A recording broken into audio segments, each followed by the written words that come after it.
welcome to Equilibrium Insights, and we are here with Dandan and William of USource up in Beijing, and everything is changing post the pandemic. And I've got my co-host, Jay McCarthy, down on lockdown in Sentosa, Singapore, and we're kicking off. So Dandan, William, tell us about yourselves. Tell us about USource and what's going on. Pleasure to be here. Happy to be here. You want to start, or should I? You go get a USource. Okay, so yeah, we co-founded USource together in 2016. We actually worked at a consultancy together and started our own a bit earlier, helping Western companies come into China. And we worked a lot with F&B, like Focus Brands, Auntie Anne Pretzels, that kind of stuff. And in 2016, we went to a friend's wedding whose family owns a lot of cattle in Australia. And they said, can you guys get beef into China? So we said, sure. So we started randomly kind of helping a lot of different Australian groups start selling beef by the container. And we did it for about a year, and we were pretty successful at it, selling to a lot of the SOEs, but we didn't have a license ourselves. So we were selling at the port in China, CIF, meaning we would kind of just sell it at the port, and then we'd let our, the clients take it in. And in 2016, we decided we might as well do it ourselves. So we got an import license. We founded a Chinese company, USource, and got a cold storage license, trading license, importing license. And then we started doing beef, lamb, shrimp, some veggies, some fruit. And we've just kind of taken it from there and grown from there. So our main market is B2B. So we mostly do supermarkets, hotels, and restaurants. But we've also, and a lot of online platforms. Recently, we've been doing a lot more value add. So a lot of mincing and processing and rebagging in China. For online platforms, and then also more recently doing a lot of WeChat stuff and direct to retail. So yeah, that's kind of it in a nutshell. We're a pretty small team, mostly Beijing based. We've got, I guess, 18 people in Beijing, 1 in Tianjin, and 1 in Shenzhen. So yeah, we're a very tight team and growing fast, but still very small. That's fascinating, guys. So tell us, so the WeChat thing, I think, is absolutely fascinating. Let's just go straight into that. Tell us how that works. How supply, I guess nobody wants to get their stuff from the wet market anymore by the sounds of it. And you guys have completely bought into that and changed it. Yeah. Yeah, so recently, since the virus hit, everybody's been shopping online. And luckily, we had a lot of people, a lot of deliveries to go to houses, like outside of the gates. So we don't have to run to supermarkets or wet markets. And we saw this opportunity, so we hopped right into it. And it's been really helping our current business because, after the virus, everything stopped. Our business went really down a lot. So we've been just doing group buys to communities and selling directly to end user. And it's been great. It's a really exciting channel. All the house owners are all in a group chat. So we have found people in that group chat to post our products into the group chat in the beginning. So we tested with a few communities, and we've been just sending our products in there, and everybody loved it, and they tried it. So it was really growing by people. After they buy it, they will post what they made, like Chinese braised beef or beef stew. They would post what they've made into the group and give it, a comment about our products. And the next one, everybody can see what they have made. So it's really been growing in the group chat. So that's amazing. So you guys, So you basically sell during the week, right?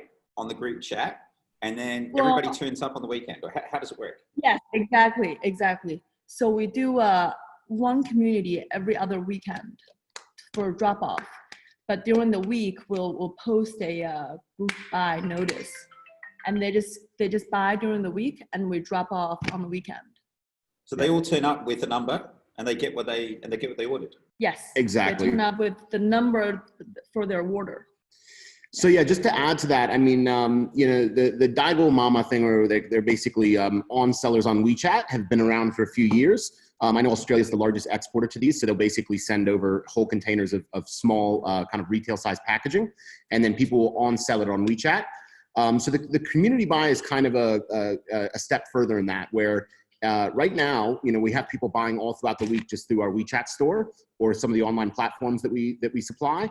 But they also usually have to pay delivery if they're getting a small amount. Where what the group buy does is people will say, especially in these communities, not only are they talking to each other and they're all buying as friends, but they're saving on delivery costs, right? So we'll have no delivery costs. And as long as we have, say, a few dozen in this community or that community, you can just show up with a van and you'll say, deliveries from 3 to 3:30.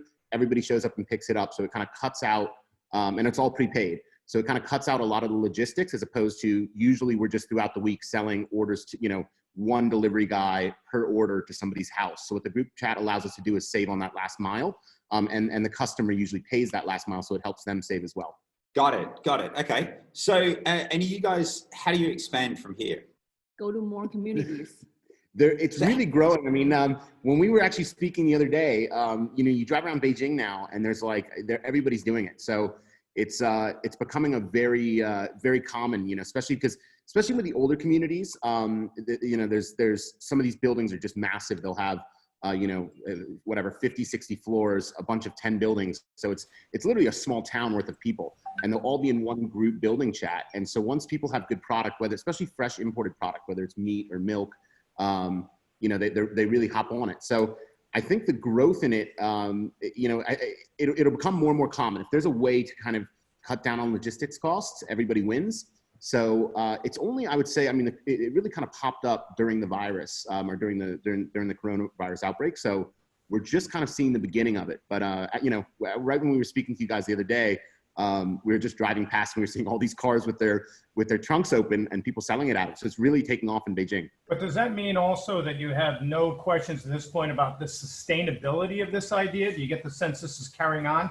And although many of us are familiar with WeChat, give us a sense of who else is playing a role locally in the Chinese ecosystem on this kind of business. Yeah, you could probably speak more to that. There's Youhao Dongxi. There's probably a dozen big ones. Yeah, there were a few that are really, really famous. Like Meiyouxian is now the biggest one. They have 1 hour with 1 hour delivery, 50 kuai free delivery everywhere. So they have they have storage warehouses basically every mile in the city. They basically cover the whole city. They're doing really well, but their products is not that consistent with the quality. So a lot of people have been using them, but with the group buy is really just trust within the neighborhood. It's your neighbor posting things in the group chat. First of all, they have to trust the product, and then they post it. And there's a lot of trust in that. Mm-hmm. It's interesting. It's a lot more personal in a lot of respects than, say, buying on Taobao or even on any of the, whether it's Youhao Dongxi or Meiyouxian or even Meituan. You're basically buying just directly from a large kind of tech company. Whereas with this, it's everybody, it's the community buying together. It's more social. So it's much more social. Talk about it. Exactly. So even if you have, for example, on a group buy, you have 80 orders, say, or whatever it is, about a third of them will be just one person's worth. But a lot of them there's people filling whole suitcases because they're actually buying on behalf of everybody on their floor or their extended family. So once people buy it, it kind of, if your product is good, it grows naturally just because people are talking about it in their group chats. Whereas, if you're buying off of anything online or even in the West, you can look at reviews, but I guess it's more just kind of about trusting the source of the actual platform you're buying on. So there is this real community feeling to it where everybody's talking about the product in their local community groups. And then after they buy it as well, they're all reviewing it as they go and sharing recipes. So it's a very social kind of ecosystem.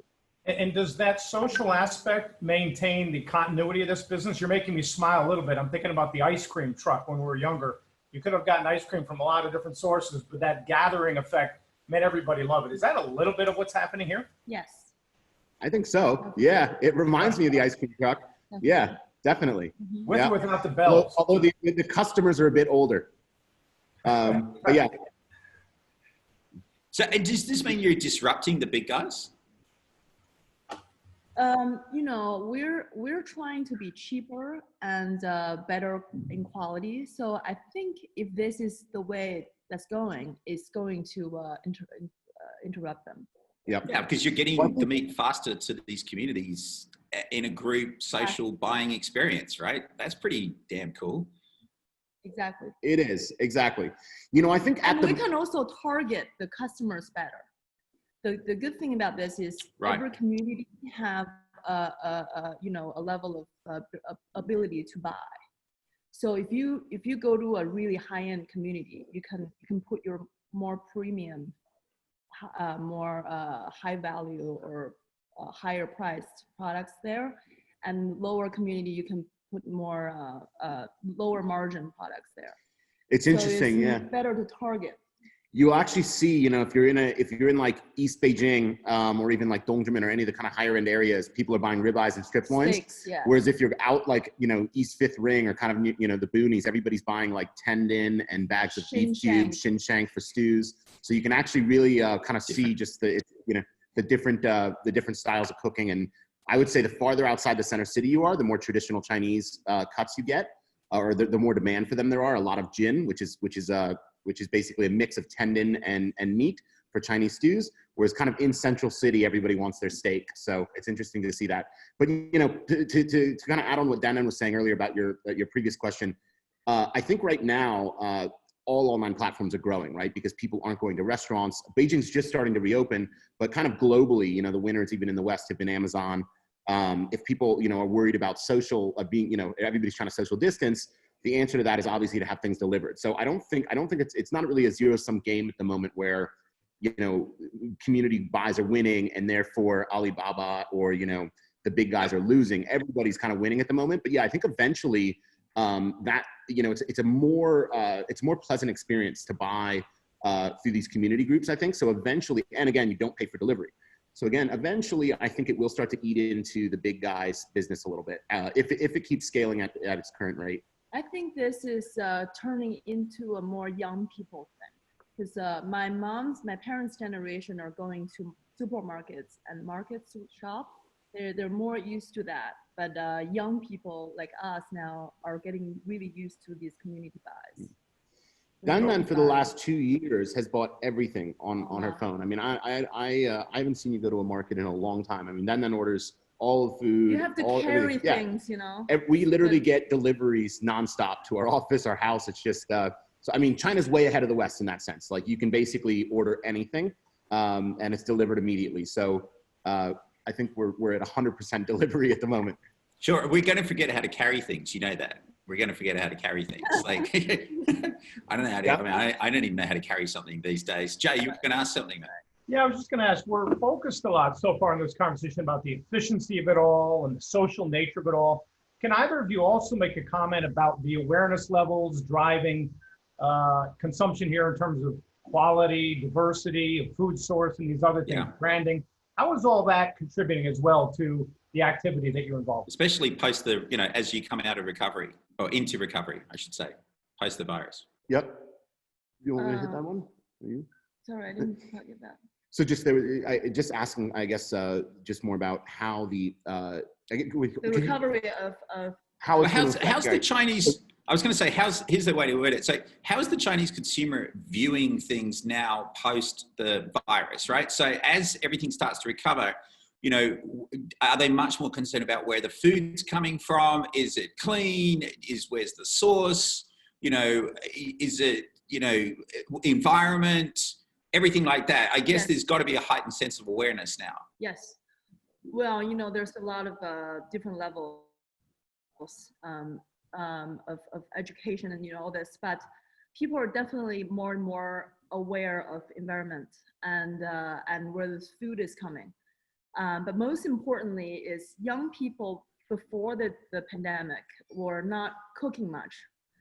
They're all going out to eat more than cooking. But because we've been inside for months, I see a lot of my friends around me are learning how to cook at home now. So in the food section, I think a lot of young people are now getting used to cooking at home more than before. Yep.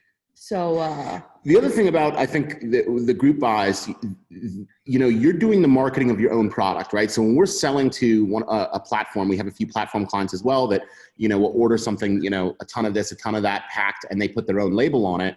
Not only is it impersonal, but it's all under that brand. Whereas if you're actually selling your own product, whether it's, you know, fresh dairy or meat or fruit, you're actually the one, in most cases, they're the people who are importing it. It's not like you're showing up with a whole bunch of stuff, you know, different products in one truck. You're basically saying, this is our delivery, this is our one product.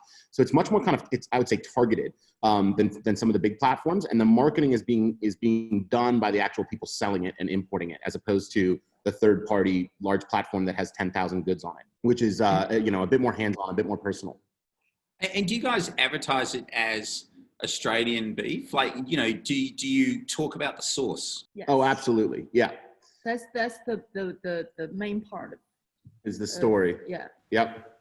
All natural, hormone-free, pure Australian Angus or Wagyu. We do both, but yeah, that's definitely traceability. Traceability. The traceability, right? So, yeah. Yep. So yeah, guys, on that aspect, does that mean, is there a big educational element here that's also taking place? Are you spending time actually downloading the story of source and what's high quality versus low quality, healthy versus unhealthy? Are you getting dragged into those kind of discussions locally from your clients? Yeah, I guess not. You know, people. I think that we brand it and tell that story, and I think that people appreciate that. But I don't. You know, I guess that there's not quite the conversation here is not quite as loud in the U.S. say or Australia about, say, global warming. It's more about, is this food healthy that I'm eating, and is it traceable?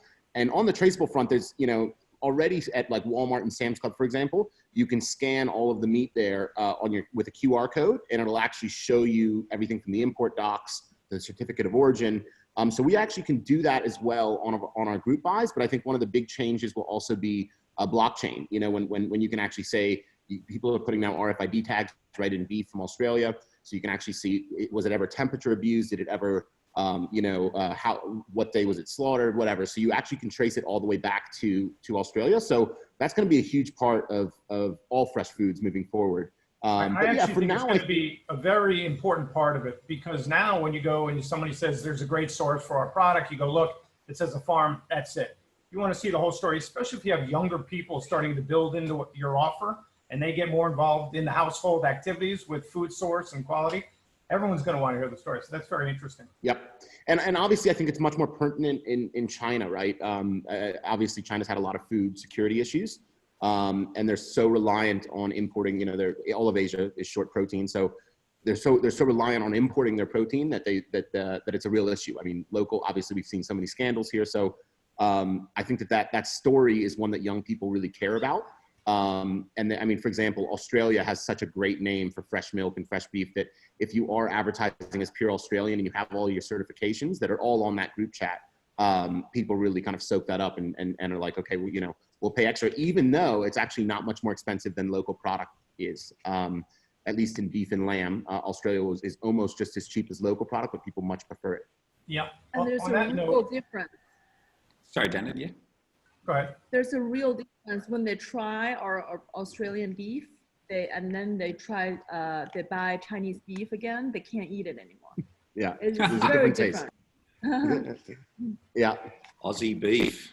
So related to this comment, Let me just ask you also in terms of regulation, how is the government allowing your business to thrive or interfering with creating a type of friction with imports in the name of food security? What's the general environment up there? I think they've been very helpful, actually. I mean, there's always that kind of geopolitical risk that, for example, we saw the trade war all last year with the U.S. The U.S. went from having a lot of beef in China to basically zero. It was banned for 13 years, and then when they opened it up in 2017, it rushed in, and they got in a trade war and it closed down. Australia, just this week we saw there was some back and forth, and China basically suggested they can stop doing Australian beef or start taxing it more. So that's obviously the biggest risk is kind of more on the government to government side.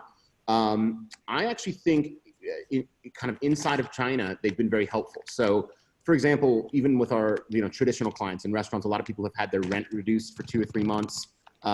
They're absolutely supportive of all these group chats So I think, I mean, you can probably speak more to that, but people are getting cold storage rent reduced. I think the government's doing everything they can to kind of jumpstart this, and there's no doubt tax reductions, absolutely. And there's no doubt that, you know, the recovery will be led by a lot of these new types of platforms and new e-commerce. So there, yeah, I mean, I think the Chinese government's probably more on top of that than any Western government in terms of looking at the future and getting behind it, you know? Yeah, and it's really interesting. I mean, like, you know, we saw all those pictures of the clean skies over China, right? While during the lockdown, do you think the Chinese consumer appreciated that, and it's going to be a bit of a change going forward? Yeah. Yeah. There were some funny, interesting talks during that period. They're like, so when you told us it's because of the cars, now there's no cars, there's no pollution. And you know, people are making fun of the government basically about this, but yeah, people were really appreciated of this, and the air is getting better here. The air is getting better, isn't it? And so I guess the government, I mean, the Chinese government is going to is going to be very concerned about this in the future, right? But you can just feel, we can feel from here on the ground as well how the Chinese government is really putting a huge amount of effort into, as you say, you know, more traceability in food, you know, higher quality, you know, better supply chains, more sustainable supply chains, climate. It's just that there's an overall drive, isn't there? I mean, because China's got a great chance of kind of leading the way here on this. Yeah, yeah. Absolutely. And China was also getting a lot better even before the pandemic. You know, it kind of, at least pollution around here maxed out in, say, 2013. They've already let all of the surrounding kind of Hebei and Shandong provinces, they've canceled and shut down a lot of the most polluting coal and steel factories, or coal plants and steel factories. So it was getting better and better, but yeah, I mean, even globally, you know, I saw all of the maps of every city in the world basically returning back to great air, and especially in China. So yeah, that's been very welcome to everybody here, I think. And yeah, I think especially, sorry. 4 days ago, they just banned plastic bags again. Yep, they rebanned plastic bags. So yeah, I think that there's no doubt that China, I mean, the environmental task at hand is huge. You know, it's not going to be easy, but I think that the Chinese government's really on it, actually, more so than the American government, for that matter. Yeah, definitely. Yeah. And so, one more question, Jay, because I can see Jay's got something that he's burning to ask, actually. But I've got to. So, where do you guys? Can you expand from meat? I mean, what else where do you go next in terms of what you think these group buys can take on? Definitely fruit. Yep. And frozen seafood. Yep. I think that all fresh goods are going to be, they're already, you know, really growing fast. So everything from seafood to veggie, eggs, produce.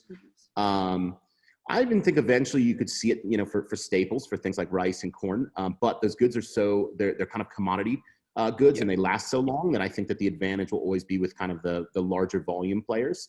And then there's also, I think, just in terms of branding something fresh, it's got to be quicker moving. And it can't be stored that long. So I think that it'll have more an effect on produce than say rice or wheat. But you know, you could, I guess, do group buys for everything. You know, why not? It's doable as long as the model works. You know, and it seems to be working. It's still small. I would say you know, I don't know the exact number, but I would guess it's what, 5% of e-commerce right now in China. But it was 0% 2-3 months ago. So that's it crazy. will, you know, I see it something like 10-20% of e-commerce in the next year in China. So it's very real. But the thing is, it's also very decentralized, right? So WeChat obviously is one of the biggest players, but there's also a few others. But right now, it's not like there's a huge platform in the middle taking these margins. It's much more a bunch of small teams doing it. So it'll be interesting to see how the big tech guys get involved and monetize it. Yeah, and on that note, I think anyone listening to this is going to understand the scalability of this thing. This is just a massive opportunity. On that note, just talk to us a little bit about the state of the infrastructure in China. Do you find yourselves getting dragged into creating mini infrastructure solutions, be it lockers, refrigerated depots where you could drop things and store them even for a few hours? Is that pressure there, or are bigger players taking care of it for you? What's that look like? So yeah, cold chain is going to be a huge part of China, and logistics. There's obviously the big guys dominate in that. So there's Meituan is the largest, A to B. They mostly do restaurants to your house. They have, again, 600,000 on average guys on motorbikes at any one time. And then you have the A to B, which is Shansong and Shunfeng, and those guys are all over China. I would say the cold chain part of it is much more specialized. And the big players in that now are Jingdong and then Shunfeng, which is one of the kind of A to B motorbike deliveries. They actually have a service called Havi, which is almost like an Amazon warehouse type service where if you're a restaurant or even an end user, you can rent out space in their freezers or in the refrigerators. And so that's a very neat service. So say if you're a restaurant and you're getting delivery of 1 kg of this a day, let's call it an herb or something, or even meat. If you're only using 5 kg a day, or at a noodle shop, you right now have to buy through a distributor who shows up on his motorcycle and gives you that meat. Whereas if you're using Havi, you can say, well, let me just buy 100 kg at a wholesale price at a cheaper price, and then every day I can have Havi make that delivery. So the big guys are all getting involved, and I would say. The rate, the whole industry, the whole ecosystem around cold chain is going to be it's going to be a massive boom in China. We've already seen it over the last few years. Like I remember reading, it would have been a year or two ago, the JP Morgan cold chain report was saying that over 60% of local meat in China is never touched as a refrigerator, right? It's some guy or some slaughterhouse that actually just brings stuff directly to the wet market. That's all changing. And what that means is obviously a lot of insulation companies and air compressor companies and all of them, that's going to be a huge growth industry. But in terms of us, the big guys dominate that, right? So the big guys are going to be, it's everybody from, again, Shunfeng, Meituan, even Baidu, basically the 3 tech companies, Baidu, Alibaba, Meituan, and then a little bit of Tencent as well. They're pumping billions into cold chain. So there's the winners at the end, because, it was interesting, 5 years ago in Beijing, everybody had their own delivery service, and then there was some local ones that popped up for restaurants, people's houses. But at the end of the day, it's a tech game, right? You don't want your motorbike guys to have to go back to one facility. If you can basically run them all on an efficient tech platform, you're the winner. And so the margins are so tiny, and I think a lot of them are not profitable yet. So it's not something anybody our size, or even I even think a big Western company would ever win in China. It's going to be one of the 3 big tech companies, and probably 2 or 3 of them will win this. But yeah, that whole delivery ecosystem in China, I think is ahead of the world, and the cold chain system is catching up. But there's no shortage of cash being pumped into that at the moment. So we, as much as, we piggyback on it, and we have a few of our own cold storages, and then we rent some at the port as well, at the free trade zone. We are more and more likely, we have 2 delivery vans now for restaurants, but we're more likely to actually start using more third-party services, because they're actually cheaper than using your own. So at the end of the day, it's going to be the big tech companies that are going to control the cold chain market, the logistics market, as it is in the West, right? We have basically in the US, there's Cisco and US Foods. There's like maybe a handful of guys that control the whole delivery market. China right now has hundreds, but the 3 big guys are the tech guys, and they're going to win it, I think. Whoever's willing to put in 10 billion in the next, 5 years into it will win, or whatever. So that won't be us. Yeah, and does USource continue to expand its food sources? Australia is obviously a key destination here, but just in terms of being able to grow with this opportunity, what's the outlook for you? Yeah, we're now the official distributor for Genro, which is the kind of impossible foods of China. It's the plant-based protein. So we're just starting to do some group buys with that. And then our seafood is expanding as well. So I think that once you're using cold chain, as long as it's frozen goods, fresh imported, basically fresh frozen goods, you already have the setup going places. You already have the cold storages, so you can basically just keep cookie cuttering it and adding a broader range. We also want to go into more value add stuff. Like we want to make sausages and beef jerky and frozen dumplings and all this kind of stuff. Sorry guys, I got to grab the computer charger. Give me 1 minute. Keep going. So I got to ask you then, Dandan. So with Genro, do you like it more than Impossible Burger? Have you tried the Impossible Burger? I have. I think the Impossible is way better. But Genro is I think they're updating their products, and they're getting better. But they're not quite there yet. They taste more like a bean, like a tofu. Right. So they got that tofu taste to it. Yeah. Yeah. Yeah, which definitely Impossible has managed to get away from. Yeah. which is very, very interesting. So, and then what about in terms of, well, I find it just fascinating what you guys are doing. I think it's so cool. And you've got, I guess you've got to go find the chain. Now you guys are back. Right. So I was asking about Genro and Impossible Burger, and but it sounds like Genro's on a mission to also improve things. So right, so we are going to definitely see more and more plant-based, protein-based type things, right, in China. Yeah, absolutely. So, I mean, China's the first one to do it, right? With tofu, as I heard you guys saying, they've been doing it for hundreds of years. But already in China, there's Genro, there's Zero. Starlight. So there's already, I think, probably a dozen, but there's 3 big ones. They're all being very well funded. And I think it's a national security issue, right? I mean, they're not going to just let Beyond Meat and Impossible run it. So I think that they're all, the red carpet's been rolled out for these Chinese startups. And it's needed. So I think that it'll be interesting. It'll be a huge growth in China, I think. Right. So guys, we're going to wrap this up, and we're really, really looking forward to, I'm hoping, a live Zoom next Saturday. I really want to see this I see where you guys pulling up in the van into that and just seeing it in action. Are we going to see that? Yeah, let's do a live Zoom. Let's set it up. Is there a specific time that works best for you guys? I mean, we're usually doing early afternoon. Your audience is mostly where? Is it mostly Pacific time? Meaning it's going to be Chinese audience or kind of Australian audience? I think it really doesn't matter. You guys just, go with when you want to get it out there as a distribution, and we'll target that as best we can around and just record it and get people out there to see it. But I think I just want to, this is upending everything, right? In terms of bringing produce directly to the consumer in a very, very different way. Do you think this model will ever work in the US? Yes, maybe in some cities. I think the last mile in the West in general is so hard, right? Because people aren't that close to each other. Whereas in China, if you pull up in a van in a parking lot, you can literally access 10,000 people. Whereas in the West, maybe there's a few spots that works, but most parking lots in the West will service like 8 people, So I think that's tough. I think in general, the last mile in the West is a lot harder. I mean, that's why I think part of why China's got this head start is that if you're in a city of 30 million, the whole delivery service model works a lot better. So okay, well, I'm really looking forward to see this on live Zoom on Saturday. I'm fascinated by it, watching it do this. Jay, have you got anything else to say before you wrap? I just want to say on the subject of feeding the masses, do we understand correctly that you'll have soon a new mouth to feed yourselves? Yeah. Yes.